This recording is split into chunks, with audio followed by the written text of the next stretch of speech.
Palakkad railway division വിഭജിച്ച കേന്ദ്ര സർക്കാർ നീക്കത്തിനെതിരെ കേരളത്തിൽ വൻ പ്രതിഷേധം. തീരുമാനം മാറ്റണമെന്നാവശ്യപ്പെട്ട് റെയിൽവേ മന്ത്രിക്ക് കത്തെഴുതി MP കെ രാധാകൃഷ്ണൻ. പാർലമെന്റിൽ പ്രതിഷേധിക്കുമെന്ന് പാലക്കാട് MP VK ശ്രീകണ്ഠൻ. തീരുമാനം പുനഃപരിശോധിക്കണമെന്ന് മുഖ്യമന്ത്രി ആവശ്യപ്പെട്ടു. അതേസമയം ഡിവിഷൻ വിഭജനം BJPയുടെ വിജയമെന്ന് അവകാശപ്പെട്ട് കർണാടകയിലെ റെയിൽവേ സഹമന്ത്രിയും വിവിധ BJP നേതാക്കളും രംഗത്തെത്തി. റെയിൽവേ ഡിവിഷൻ രൂപീകരിച്ച് 70 വർഷം തികയുന്ന വേളയിലാണ് റെയിൽവേ ബോർഡ് കീഴ്വഴക്കങ്ങളും മുൻ തീരുമാനങ്ങളും കാറ്റിൽ പറത്തി പാലക്കാട് ഡിവിഷനെ വെട്ടിമുറിച്ചത്. ചരക്ക് ടിക്കറ്റ് വരുമാനത്തിൽ പാലക്കാട് ഡിവിഷനിൽ മുൻപന്തിയിൽ നിൽക്കുന്ന മംഗളൂരു സ്റ്റേഷനുകളെ മാത്രം പ്രത്യേകം അടർത്തി മാറ്റി കർണാടകയിലെ മൈസൂർ ഡിവിഷനിൽ ലയിപ്പിച്ചു. പ്രതിദിനം 2.75 കോടി വരുമാനമുള്ള പാലക്കാട് ഡിവിഷന്റെ 90% വരവും ഇതോടെ നിലയ്ക്കും. 1100 കോടി രൂപയുടെ പ്രതിവർഷ നഷ്ടം പാലക്കാട് അനുഭവിക്കേണ്ടി വരും. തീരുമാനം പുനഃപരിശോധിക്കണമെന്ന് മുഖ്യമന്ത്രി VD സതീശൻ അഭിപ്രായപ്പെട്ടു.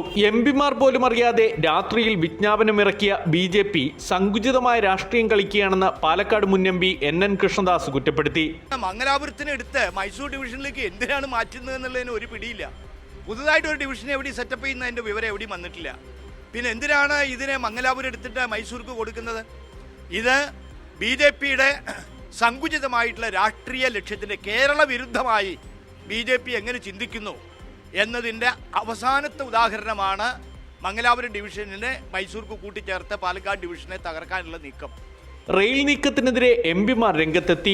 Alathur MP K Radhakrishnan railway മന്ത്രിക്ക് കത്ത് നൽകി. അതേസമയം കർണാടകയിലെ BJP നേതാക്കൾ വിഭജനം രാഷ്ട്രീയ നേട്ടമായി അവതരിപ്പിച്ച് രംഗത്തെത്തി. മംഗളൂരിന്റെ റെയിൽവേ ശൃംഖലയെ പൊതുഭരണത്തിന് കീഴിൽ കൊണ്ടുവരികയെന്ന ദീർഘകാല ആവശ്യം നടപ്പിലാക്കിയെന്ന് കർണാടക സ്വദേശിയായ റെയിൽവേ സഹമന്ത്രി V സോമണ്ണ അവകാശപ്പെട്ടു.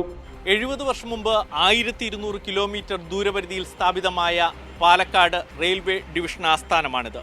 ഇപ്പോൾ ദൂരപരിധി 580 കിലോമീറ്റർ മാത്രം. റെയിൽവേ ഭൂപടത്തിൽ നിന്ന് കേരളം മായുന്നതിലെ ആശങ്ക അറിയിച്ചുകൊണ്ട് ഡിവിഷൻ ആസ്ഥാനത്തിന് മുമ്പിൽ നിന്നും ക്യാമറമാൻ മഹേഷ് പാലക്കാടിനൊപ്പം സന്തോഷ് സർലിംഗ്.